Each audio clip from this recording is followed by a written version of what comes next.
Hello and welcome to the first video on this channel. This is going to be a quick look at Ethercraft. And Ethercraft is supposed to be the first cryptocurrency or Ethereum based RPG role-playing game, which I find really fascinating because I don't think in this kind of way it has been done before, which means the developers are planning to introduce features such as dungeon runs, which you can also see when you look at the map, which apparently has only been released for illustrative purposes, probably not going to be the actual map in the game, but you can also already see where the developers are trying to go with this game. So you will be able to take items that you bought in the shop or traded with other players, or you maybe got them from the auction house, and you can do dungeon runs and gain better items. You can gain treasure, for example, you can gain armor, and you can also equip all these items later down the line. So because it's based on Ethereum and you buy these items with Ethereum first, you have a way to make more money to some degree, because you can earn all these items which later down the line you can sell then again to other players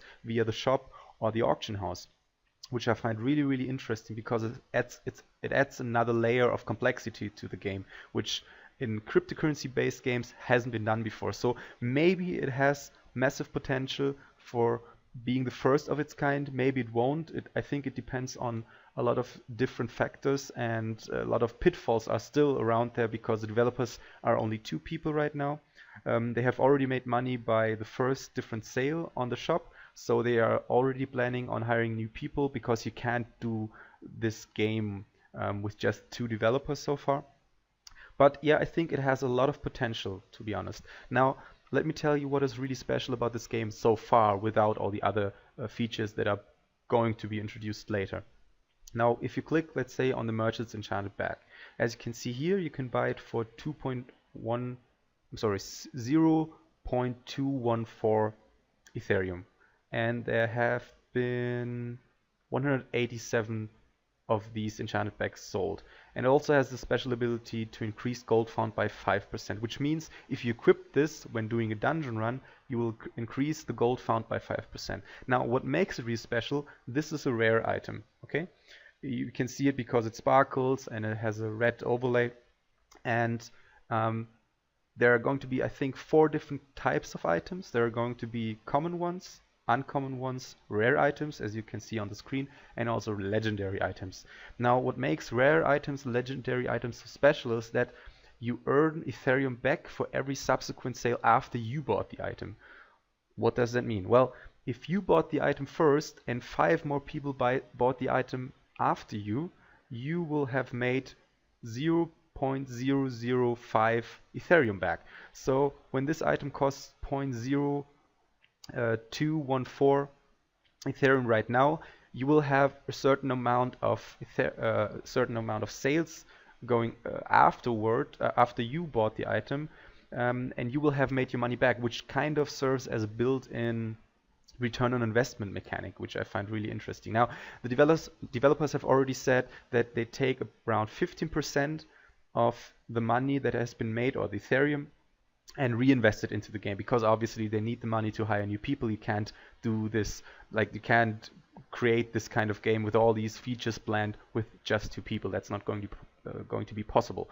But I think, yes, again, this has massive potential, but it also has a few core factors that make or break the game, and might make it great or just might make it a really small game that just vanishes again. So, as I said before, you can buy this item, you earn money by every person buying this item after you. You can also do this with all the other items. Now, what also makes this special is that the more of these items are bought, the higher the price gets. So I think in the early runs it was about 0.01 Ethereum for this Merchant's Enchanted Bag. Now it's already double the price. So there are certain thresholds. When they are reached, the price is going to increase as well. So in my opinion, it's a good idea to invest in them now. Again, this is not financial advice, but if you invest in them now and the game might blow up, or the game blows up, you will actually have a good return on investment. You make more money with them. So the more items you buy right now in the shop, the more money you make eventually later down the line, which is really interesting. Also, what's going to be implemented, I think the developers have already said on their Discord channel that this is a feature that's going to be added next, which is crafting.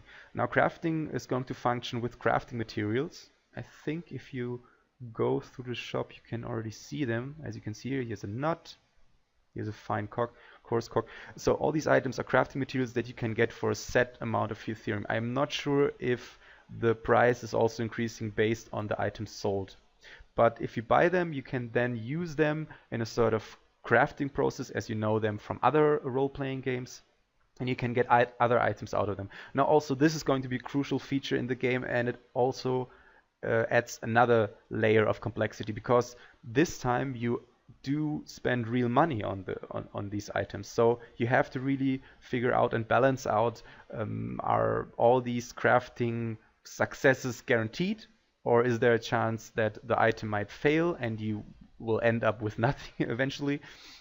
All these kind of second layered features are increasing the complexity, because this time you using real money as opposed to other role-playing games where you just buy the game or maybe even play it completely for free. So yeah, again, there are going to be a lot of opportunities for this game. I think it has a lot of potential, but there are also going to be a lot of pitfalls for this game.